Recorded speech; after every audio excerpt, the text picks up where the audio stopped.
I'm Halakton, and welcome.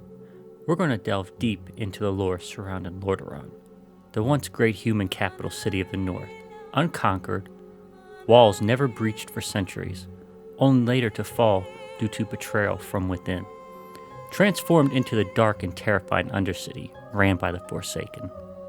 Let's jump right in. Early history. During the decline of the Arathorian Empire, the once great kingdom began to fracture as its centralized power in Strom, the first human capital city, waned. The empire, which had once united the different human tribes under a single banner, found itself strained by internal strife, external threats, and the growing ambitions of its nobility.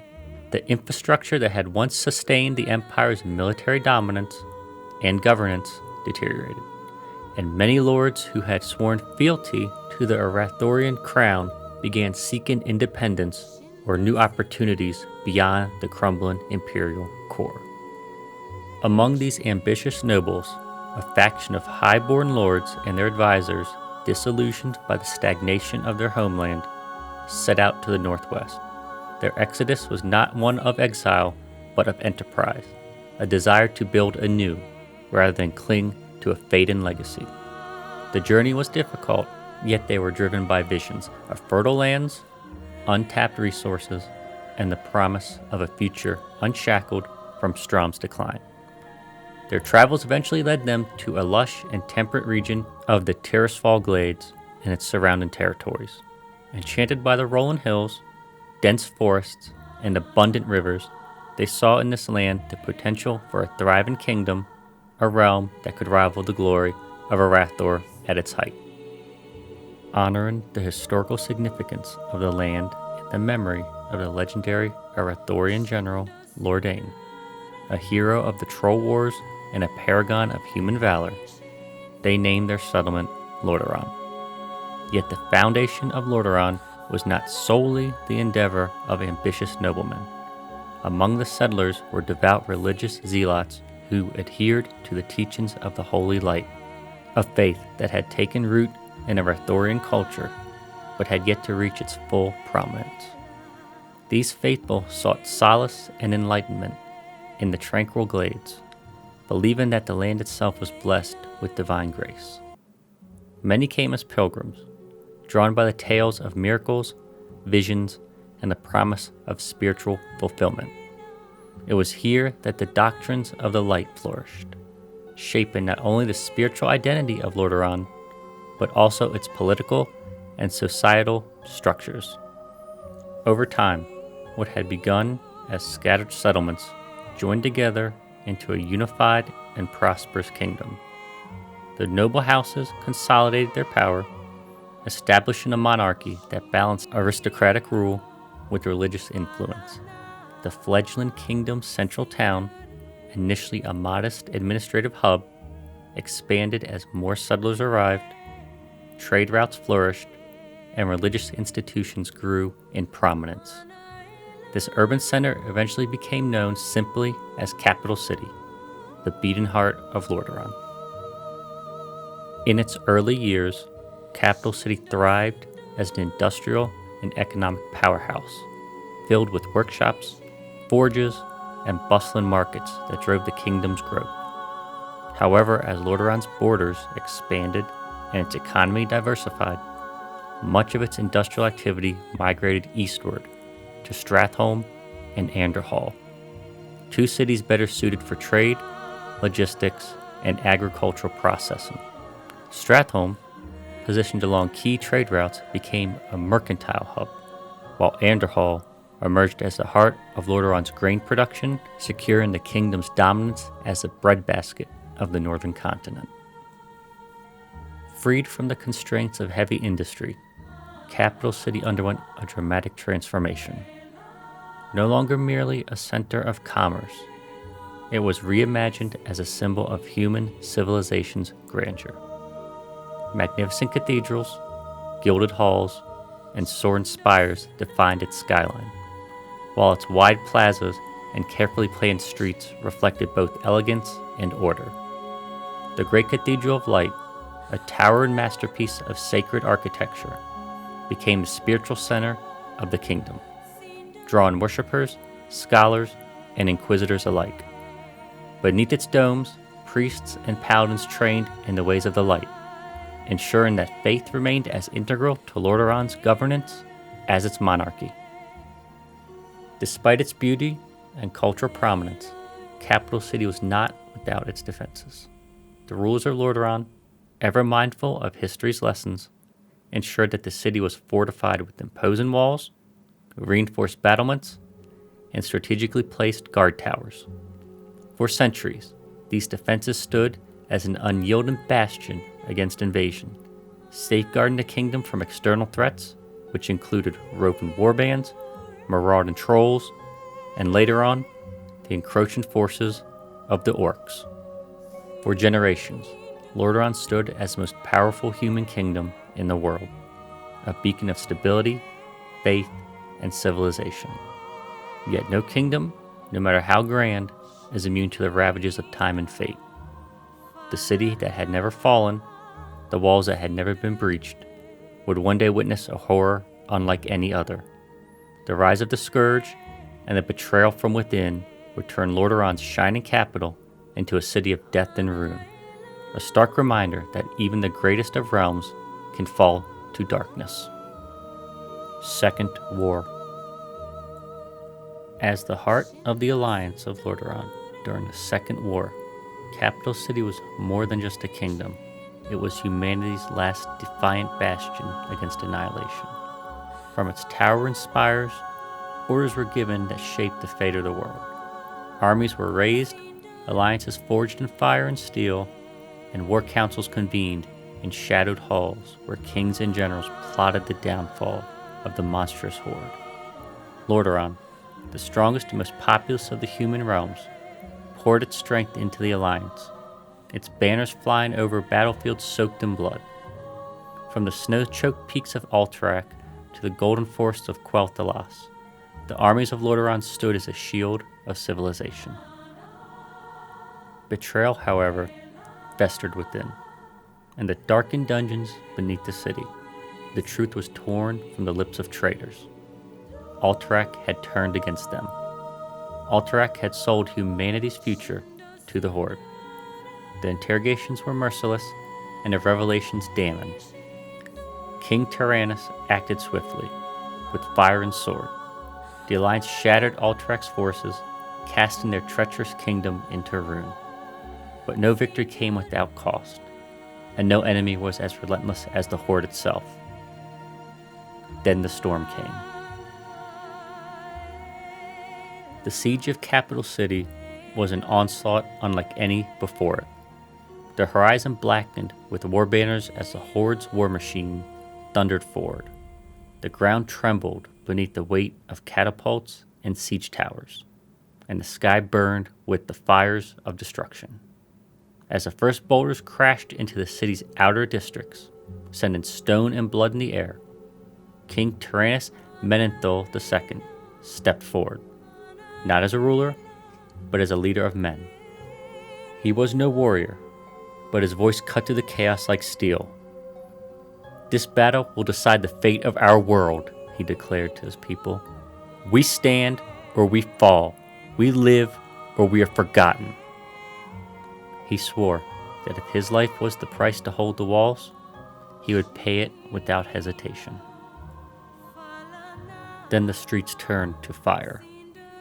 Flames devoured the homes of the people, turning years of peace into ash. Families fled with nothing but the clothes on their backs, the echoes of their lives lost in the roar of the battle. Soldiers lined the ramparts, arrows shot with desperate fury as the first wave of orcs surged forward. The ground beneath the walls soon slick with blood, human and orc alike. Upon the battlefield, War Chief Orgrim Doomhammer watched with grim admiration. The humans did not break. They did not cower. They fought with a fire in their hearts that mirrored the Horde's own. He saw them in the same unyielding will that drove his warriors, a people unwilling to surrender, no matter the cost. But even the mightiest walls could not hold on for so long. The Horde pressed forward, inch by brutal inch, battering against Lordaeron's last defenses, victory teetering on the edge of a blade. Then, like a hammer from the heavens, salvation came. General Turalion and King Thoras Trollbane arrived, their banners rippling in the wind as the full might of the alliance fell upon the horde's flanks. The battlefield became a maelstrom of steel and blood as the tide turned. The orcs, once so close to victory, found themselves crushed between the fury of Lordaeron's defenders and the unrelenting advance of the alliance. The siege was shattered. The horde was driven from Lordaeron's gates, its dream of conquest broken upon the city's indomitable walls. The price of victory had been steep. The scars of that battle would never fade from the minds of those who survived. But Capital City had held. Against all odds, against the greatest threat humanity had ever faced, it stood unbroken. It had faced the storm, and it had endured. Third War. The fall of Lordaeron, a night of blood and betrayal. The Third War was not merely the end of a kingdom. It was the violent, merciless extinction of humanity's greatest realm. Lordaeron, the shining jewel of civilization, did not fall in battle, nor was it conquered in a siege. It was butchered in a single night of horror, treachery, and madness. Prince Arthas Menethil, the golden heir once beloved by his people, returned home, but not as a hero. He walked the sacred halls of the capital, not in triumph, but as an instrument of death, clad in shadow, his very soul drowned beneath the whispers of Frostmourne. His father, King Tyrannus Menethil II, looked upon him with weary pride, mistaking his son's return for salvation. He saw neither the crimson gleam in Arthas's eyes, nor the darkness coiled around his once noble heart. The great chamber fell silent as the prince approached the throne. Court officials watched in breathless confusion. Then in a single motion, Arthas unsheathed the rune blade. The air grew heavy, thick with the stench of impending death. The cursed steel carved in the air in a blur. Before the king could utter a word, Frostmourne struck. The sickening crunch of steel, cleaving through the flesh and bone, shattered the silence. Tyrannus gasped, his lifeblood spilling across the golden throne, staining it forever.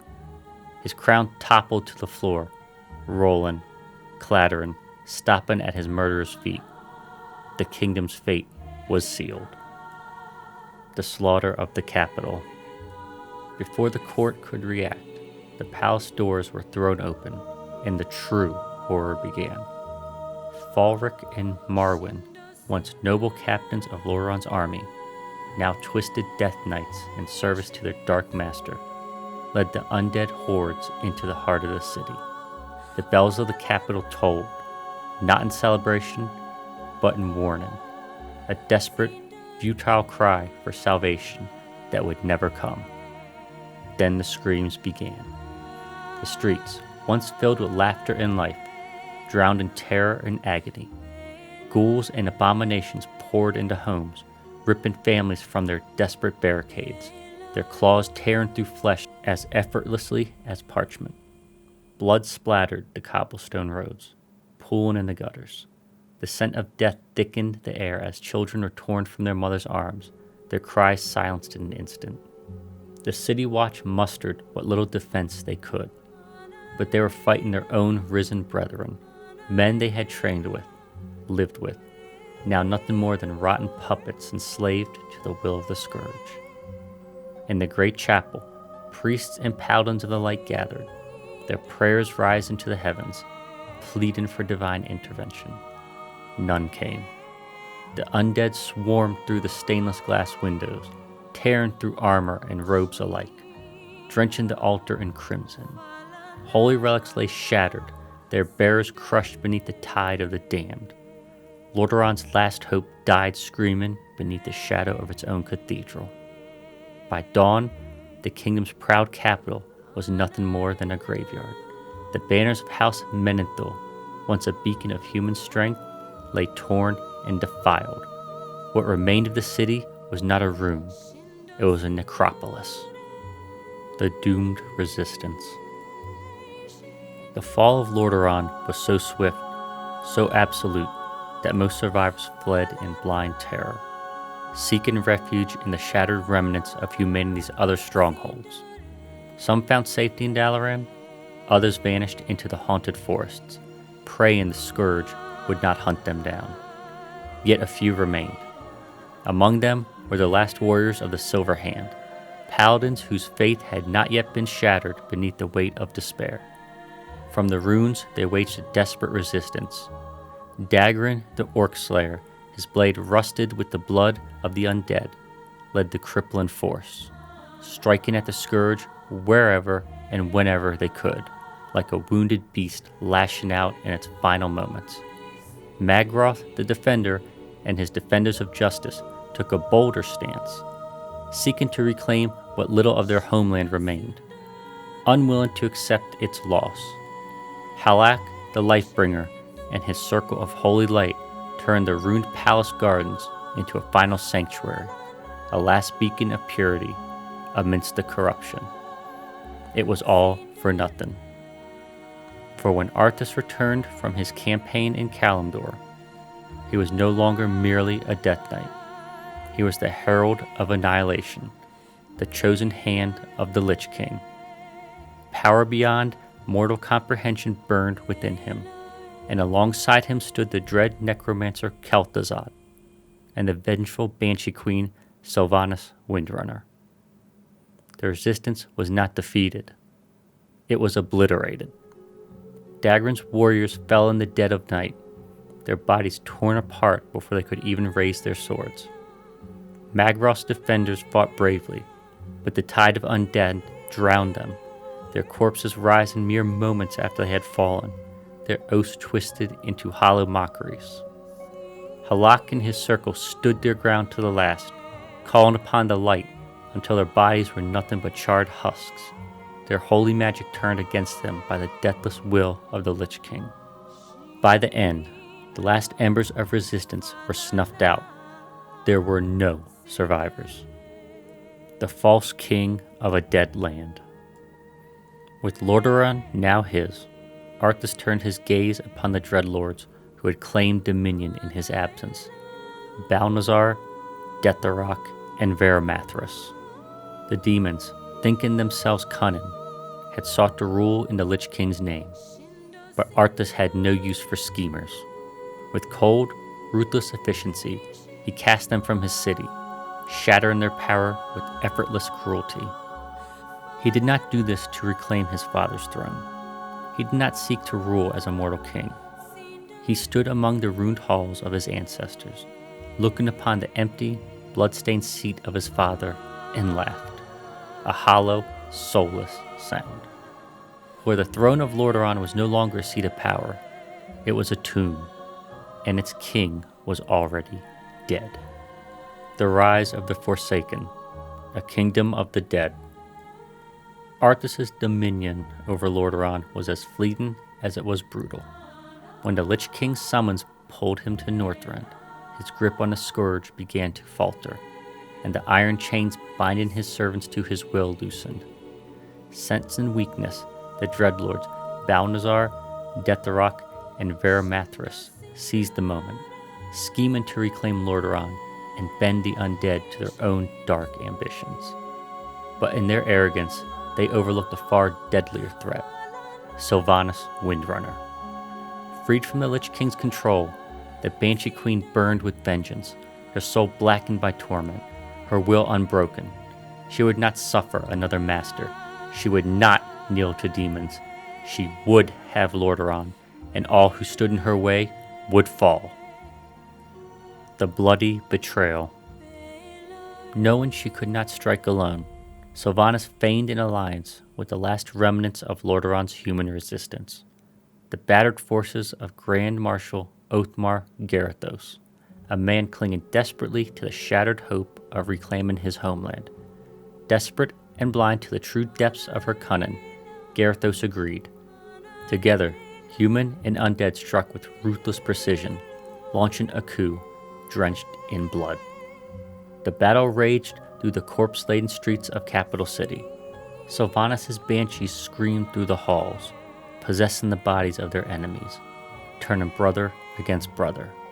Abominations and dark rangers carved a path through Balnazar's minions, their merciless slaughter leaving no room for surrender.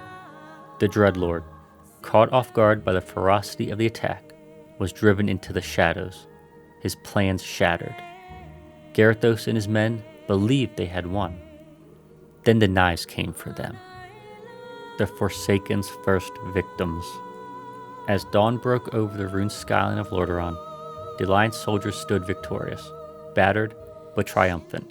They had fought, bled, and died for the city. They had dared to dream that, after all the suffering, after all the horrors, humanity would reclaim what was once theirs. They were wrong. With pitiless efficiency, Sylvanas turned on them. The execution began immediately. Forsaken archers shot their arrows into unsuspecting human backs, cutting them down before they could even raise a defense. In the streets they had just won, Garithos' men fell, slain like cattle, their bodies discarded among the rotten dead. The few who begged for mercy found none. No quarter was given, no voice was raised in protest. And at the center of it all stood Sylvanas, unmoved, unyielding, unmerciful. Garithos, the last commander of the Alliance in Lordaeron, was brought before her. His defiance had carried him through the war, but it meant nothing now. He saw the cold emptiness in her gaze, the absence of pity, of honor, of humanity, and then he saw nothing at all. With his death, the last flickering of human resistance in Lordaeron was extinguished. The birth of the Undercity. Lordaeron, once the proudest of human kingdoms, was no longer a place for the living. Its palaces and homes, once filled with light and laughter, stood as hollowed-out tombs, echoing with the whispers of restless spirits. The very air reeked of decay and the unholy power that now ruled it. Beneath the broken ruins of the capital, Sylvanas and her Forsaken carved out something new. The Undercity was born, a vast, festering labyrinth of tunnels and catacombs, a kingdom of darkness for those who had been cast aside, those who had been forsaken by life itself. They were no longer slaves of the Lich King. They were no longer pawns of demons. They were free. And as Sylvanas stood upon the broken remnants of the throne that had once belonged to tyrannous Menethil, she uttered a solemn vow. Lordaeron belongs to the Forsaken, always and forever. The light had abandoned this place. Now only shadows remained. If you enjoyed this video, please like, subscribe, and leave a comment down below. Content comes out regularly with lore videos on Sunday, and World of Warcraft Protection Paladin content coming soon on Tuesdays, Thursdays, and Fridays.